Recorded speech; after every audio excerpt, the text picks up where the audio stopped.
Is it a good idea for Indians to be still moving to the US? And what are some dark truths that awaiting Indians moving into the US? Let's find out together. Let's get into it. What do you make of life in the US? It's different. I think so I'll give you my perspective and people's perspective. So what I'd heard is everything's very structured, which I agree with. You can move between cities and states and you won't feel the difference because everything's built a certain way, everything's set a certain way. That's the primary difference compared to India. India, like one apartment and the other apartment is night and day difference. That's not the case there. Even the like refrigerator to like microwaves to the way a gas top is, everything's the same. So you don't feel like you're moving around. Okay. Almost everything's the same. I think that's one major difference. US has given a lot to us. So I want to be fair. I don't think I would be what I am today in terms of the company and where whatever we've achieved in life without US, because a large portion of our revenue and customers come from the US. So to me, that like is of immense value. Is it true that if you're hardworking and if you're focused on adding value, you will grow in the USA? That's what all my friends who moved there. Not everywhere in the US. I've lived in different pockets of US now. I think this is definitely true for Bay Area. Also in New York. Coast, New York and Bay Area. I don't know if this is the same thing with every other state in the US, because a lot of cities and states are still sort of tier 2 waking up to tier 2 and waking up to the startup economy. It's changing, but I think Bay Area, this is 100% true. Coasts, right? Like West Coast and East Coast, both, like 100% true. Like if you're a hustler, if you can make things happen, put in the effort, you'll get your reward. Okay, slightly hatke question. Okay, this is not completely related to startups, but because you're an engineering grad from a non-Indian Ivy League college, which is most of us, parallelly you've built out a multi-million-dollar business in the USA. In your eyes, what do you make of the lives of Indian students, especially engineers, but I'm asking about all fields, who move to the US for fatter pay packages? What's your take on it? Do you think that's a good life? And keeping all factors in mind. Yeah, sure. I think the popular answer is no. Why? No, the popular answer is no. I have a different opinion on it. The popular answer is no because of a Deshbhakti angle. Deshbhakti angle, like, why don't you create a business? Why only look at a paycheck? All of that is a popular answer. I have a different opinion now that I've reflected enough on this for so many years. I think to each their own. I think it should be clear on why you're doing a startup. It's very easy to start a startup. It's not easy to carry that through. It's difficult. It takes a lot of effort, time, and number of years. So be clear on why you want to do something, right? Be very, very clear on that. If it's just for money, I think we're seeing more and more avenues of making money in different areas, not just startups. So in America, US, India, everywhere now. Like for example, like there are a lot of millionaires, 10 plus millionaires, 10 million plus $1 million sort of folks who are not startup founders, but they joined startups early on, right? Or at the right time where they've grown as execs, or, they got ESOPs, and a number of them now. So it necessarily does not take for you to start a startup. If you're smart and talented and you think you don't want to necessarily start a startup, the other option is go join a startup, right? So you need to be clear why you're doing something. So my opinion is, it is fine if you just want to go take a big paycheck, but be clear that that's what you want. Like, you're joining there just for paycheck, but be mindful. It may not be aligned with what you want to do, and you may be losing your number of years of whatever your prime time is. You have to be mindful to that. And then don't have expectations that you will create greatness when your objective was money. Because a lot of times you may not get both, right? You'll have to take a call. If you get both, you're super lucky. But I think that number of those people are very less. Where you get to do both. Do you ever talk to Indian immigrants in the US about this brain drain situation? Like, is that a topic that comes up? Yeah, absolutely. I mean, I have a lot of friend circle in I think I would say a large majority of the Bay Area. I keep saying South Bay. Large majority of South Bay is mostly Indians and Southeast Asians, Chinese, right? Most of them are that. So yes, absolutely. I have a large circle there and we talk. And I think there are two perspectives. So it depends on the age, right?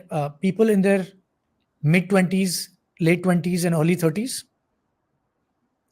still don't have that perspective deeply ingrained or they don't think about it enough. People who have kids post 35, early 40s, a lot of them have come back and want to come back for two reasons. One, they want to make sure their kids get educated in India. Why? I mean, this is again a controversial topic. The education system in US is changing dramatically. I mean, you must have heard about woke culture and woke teachings in schools. That it's an actual thing. A lot of my friends who are in their late 30s and early 40s have come back because of that, right? So they don't want all of that education, and parents are not even informed of whatever is their kid is being taught in school. Why? But that's what is changing in the US right now. That's why you see a lot of that talk around woke culture there, right? Like, for example, Joe Rogan talks about it on every episode. Yeah, exactly. So it's a real thing, right? Like, I mean, I have spoken to my friends and it's happening with their kids. So, for example, a kid goes to a school, and if the kid identifies as a certain gender or certain type, even if they're, let's say, 10, 11 years old, the parents would not be informed. Wow. Okay, is it true? Because I got this This is from true. some bros that I hung out with. Someone said that if you're a child in America, you can go to a hospital for a sex change without your parents' consent Mad. and have your sex surgically changed. Yeah. It's completely up to you as a 10-year-old. This is a huge political topic in the US right now, and there's a left versus right debate, and that's what the country is fighting on. So, like in India, there is a lot of talk on the country being divided in left and right. The exact same thing is happening in US right now. There's a major division between left and right around these ideologies, right? I don't know if you've read the book Elon Musk, the biography, Walter Isaacson.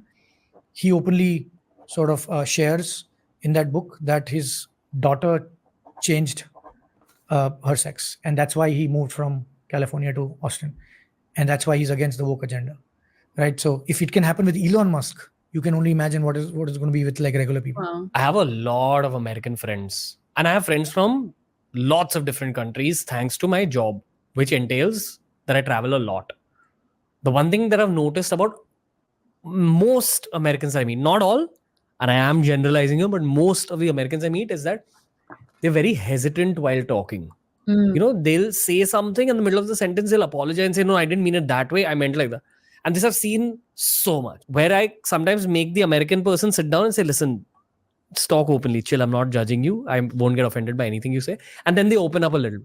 That makes me think of what some conversations have become in America, where people get offended easily through just conversation. Yeah, I don't think it's just America though. I think it's happening in India also. India also, there is a huge polarized bias on left versus right. And I don't think it's just India as well. I think it's now a world phenomenon. Like the Gen Z especially gets offended like that, right? So I think it's a global phenomenon. This divide in left versus right. I know a lot of friends across the globe. I mean, UK is another example. Europe, this is happening right now, right as we speak. So I think this is a global phenomenon that is happening almost in every country. Now, Netherlands, there was a prime minister elected who opposes a specific religion. With him coming in power, same thing has happened there now. So I think every and then the Israel-Palestine thing has brought up so many sort of, it's like a Pandora's box that has been opened, right? Which is, I think this phenomenon is happening in every country now, where because of this divide and polarized sort of thought process, people are scared to speak up or speak their mind.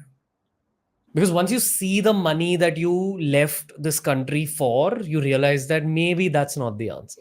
No, the ones that, and I think, okay, 2-3 things have changed, right? Like 10 years ago versus now. One, the pay divide was very large in US and India 10 years ago. Not the case anymore. You can make, okay, maybe not the number to number, it's different, but you can save as much or more money in India now than in US. Oh, really? Yeah. Indian salaries have gone up big time.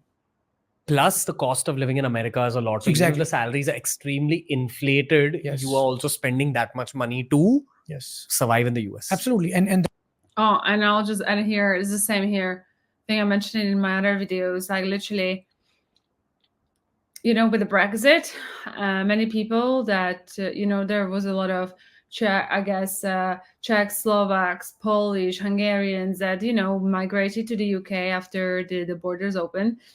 And with the Brexit, we're like, you know what, fuck it, let's go home. And yes, you get like a lot less salary, but in the end, okay, you're still less off than you would be in the UK, but the difference is not so tragic, even if it's, let's say, a 500 euros. Let's say for us, it's kind of like not worth it, because there you are pretty much alone. Here at least you have a family and friends, etc. So many people are like, you know what, whatever. And this is why you have a lot of people from other countries joining. So the whole Brexit, I believe it's to a huge detriment. Some believe that long term UK will be really better off. We shall see. Only the future will tell. But let's continue. That's where I'm saying, like, you're saving. I didn't use the word make, dollar to dollar, but you save more or similar amounts of money in India.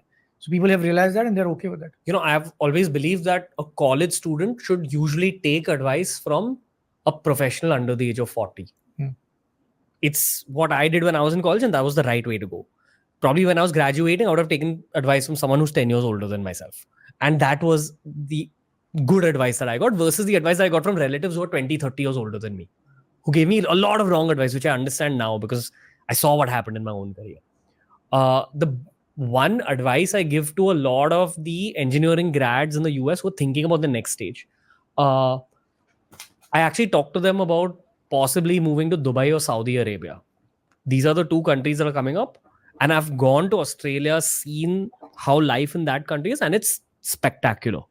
I also believe that there's opportunities in these three countries. I'm not promoting Australia tourism or Saudi tourism or Dubai tourism here, but I want to know what you think of these three options, because when I was graduating, I think the only options were America, and some people used to think of UK, Europe. But now people, I think, actively think about UAE, Saudi, Australia, these places. Yeah, I don't have a perspective on Australia. I've not spent time there. So I don't have a perspective on Australia. I think I would still rate India higher than Dubai. Right? I have a lot of friends. In fact, some of my relatives as well in Dubai. I tell them to come back to India. Right? So I would rate India much more higher than Dubai.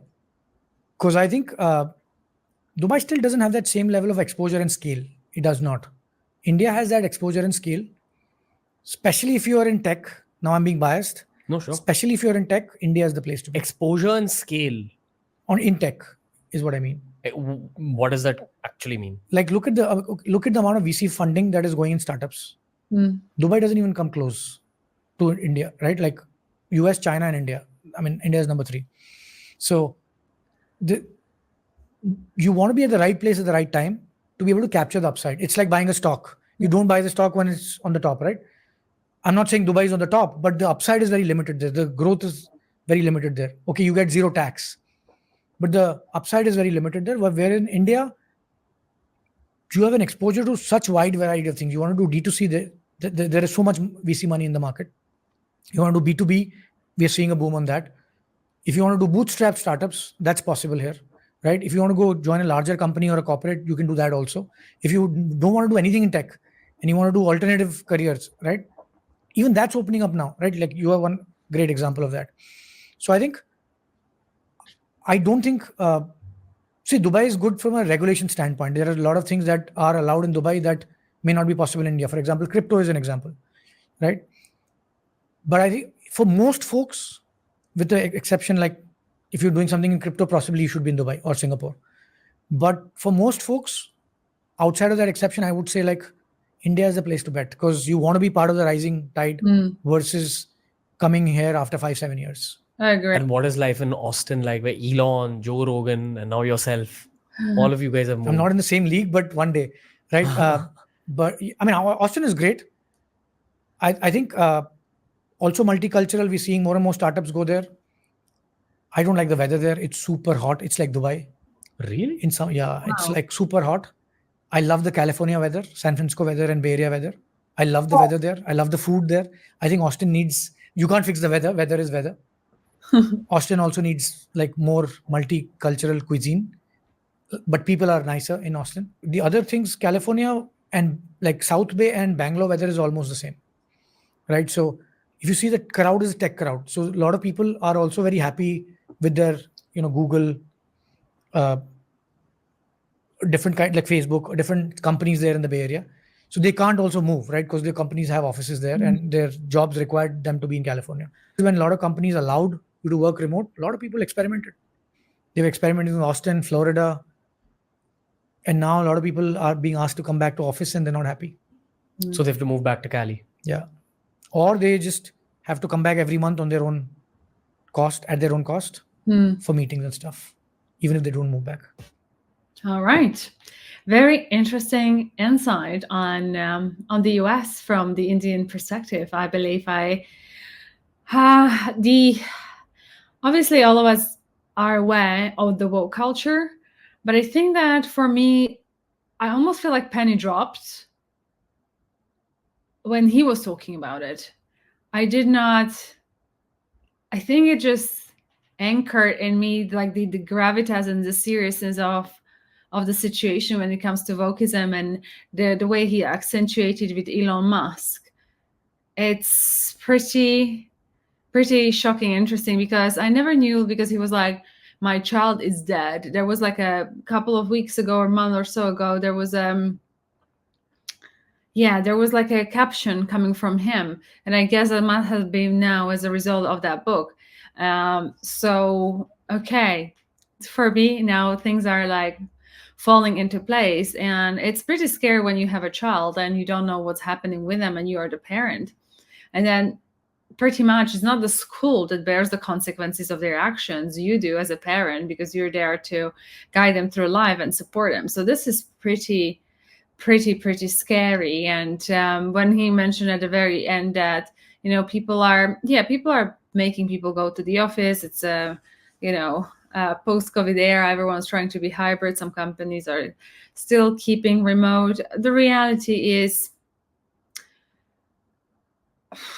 I think that you are a bit more productive in the office, in the sense when you have teams, when your job does require you to work with others. So for example, in the tech world, for the engineers, I think that they've been pretty much all like lone wolves. But let's say if you're in a customer services type of roles, and you're creating a product that requires interaction with different teams, it's sometimes way more easier and productive because of the conversations you might have, just at a water cooler, etc. Like I do see a big benefit, although I'm not the propagator of going into the office culture, even though, like, for example, where I am right now, I love my team and I literally love the people I work with. So I just go there to meet them because I miss them.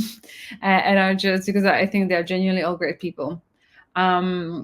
So it's a tricky one. It's a tricky one with, like thinking of going to the US. And I would wonder if there are any people like on this channel that are actually planning to go to the US, because I've only been like, I've done like the 2 weeks, the Cali trip around California and Nevada and stuff.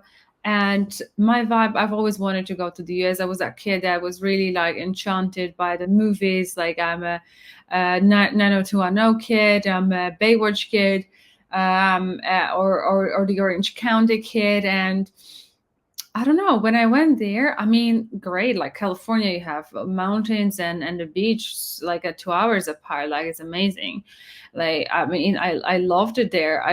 Everyone now I speak to, they really are like, we really don't like American food. Like it's over processed, blah, blah, blah. And the living expenses are also extrapolating. I think that someone was telling me that right now you have to rent an apartment for $2,000, which is a bit of an insanity. Let me tell you that. But like, obviously, if you work in a senior roles in those giant companies like Google, you perhaps are well off in your six figures. But I feel like even six figures will not save you in the US.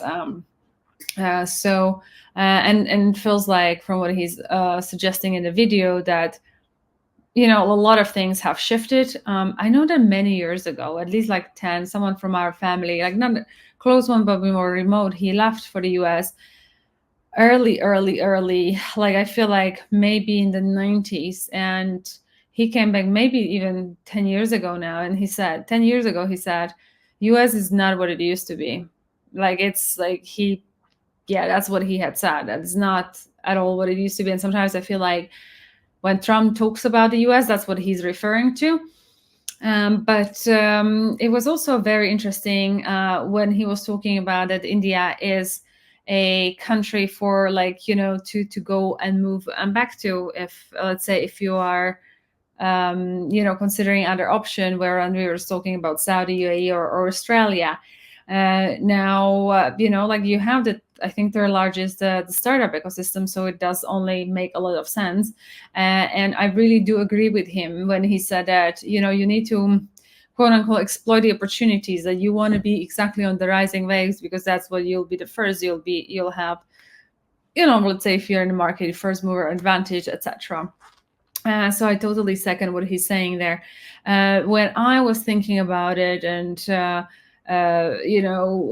looking at back my life, I wish I had known, for example, you can as an expat, you can make easily shitloads of money in Singapore and shitloads of money in Dubai. Like, if I had known, I would have gone for, let's say, maybe 5 years to Dubai. I would cash out, because that's what I met someone that kind of done like that. But the person was also in sales, so he was making crazy money, and he's invested in so many properties. It's not like he came from a rich background, but he made so much money working for a big corporation there, because you're tax free. And I wish if I could say to my younger self, I would just be like, just go for a couple of years, sacrifice yourself. Life's way too long, and just like invest those 5 years or 6 years of your life, and then you'll be sorted kind of for life. Now, what he was also saying, which was very relevant when you come to startups or scale ups, it's I think that a lot of startups are trying to position themselves as for the greater good, but I think that and I feel like people are going into that very much naively, because a lot of the companies are trying to position themselves very value driven, which is, I don't think, really the case. It's the golden, topping, but reality it's not. It really, from my experience, not, and from what I've observed and seen. And the thing is, like, let's, you can call it hypocritical, but at the end of the day, you are in the business to make money, right? Whether it's for a good cause or just for the profit, but like, when you're in a business for profit, you have to make the money. And and that's the bottom of it. It's that's how the system has been set up. If we didn't live in the society that is forcing you to continuously grow as a business, expand, because you need to recruit, because you need to pay salaries, etc., we would be talking about different societies. So I don't even see it as a hypocritical or cynical. I see it as like really understanding how the world works. And usually the greatest ideals fall because there is lack of money. So when he says, like, you have to almost choose one or all, and if you have both, you are exceptionally lucky, because I feel like your life is just, I don't know, I just feel like it's just about making money. I feel like in India you guys are a bit more into community, into more family, which is nicer, and then the community can like hold you in the difficult times. It's kind of like that in Slovakia, but not to an extent of what I believe is actually happening in India. So there's no wonder where people from the US, their Indian origins, are moving back to India. It was and the educational system now.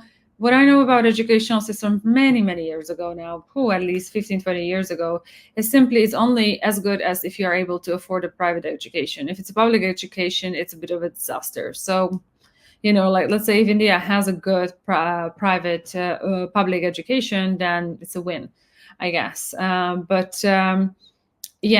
also love when Ranveer was talking about, like, I didn't even realize that young people are actually, and that's, I don't know, are so kind of respectful or seek advice from older people. I don't think you would really see that much in the Western society, because I feel like young people are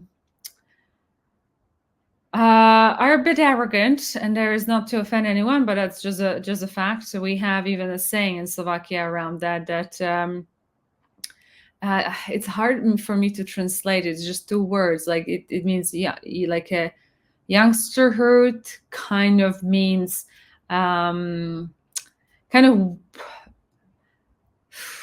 It's a very hard word to translate. It's not like a cowardice, but it kind of is like that you're silly, that you don't, because you don't have experience, that you have these big ideals but really don't have experience. So this is why it's not, I don't know, like respected as well. And I think yeah, young people are, like you can be very young and very successful and very smart. I think that it all does depend on experience. Like if you started to work in a business since the age of 10, and maybe by age of 20 you're able to get a millionaire because you have a dad that helped you out and you learn the ropes of the business.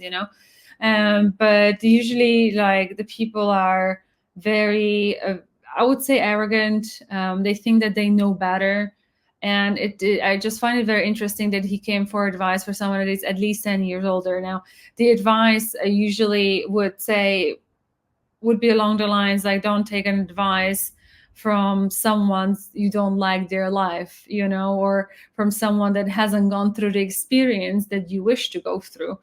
And I think that's the safest place. So, like having someone who is 10, 20 years older than you can give you a very interesting insight. I don't know to what extent are young people willing to listen to that, but I think it's always important to listen and then take it,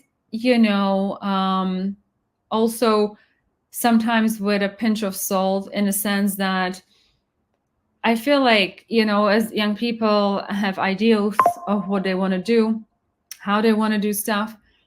And old people that have been through the trenches, literally, they have been through life. They don't see any ideals. And sometimes they might not, think about the ways that a young person might be. And there might be pretty valid. And so I have, there is a young guy who's at a uni. I met him in the other job. Super smart kid. Oh my God. Like one of the smartest kids I've ever met. And he was just like, I always wanted to be a businessman. I'm like, dude, you have a whole life to be a businessman, chill. And he just basically, he told me about the business idea that he started. And I already knew it will not work out, right?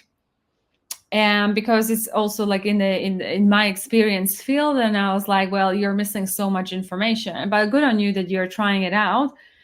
And then, like after some time, he mentioned that it obviously didn't work out. And I knew it wouldn't work out because there's one thing to have ideals, but the second thing is to have a reality check. So why do certain companies do not work out? It is just because they do not really, and I've seen it in my career, they really do not understand their target audience, their competitors. Like, I don't know, let's say you want to do a 3D and you have a software, you want to sell it to a big corporation for creative design. But what you don't understand is, what are these corporation challenges? Where will they cut costs? What are the other ways how they're going to achieve that design? Because 3D, you can fake 3D in Photoshop as well. You know what I mean? And if the company doesn't have a means, staff, it's cutting costs, it will just not fly.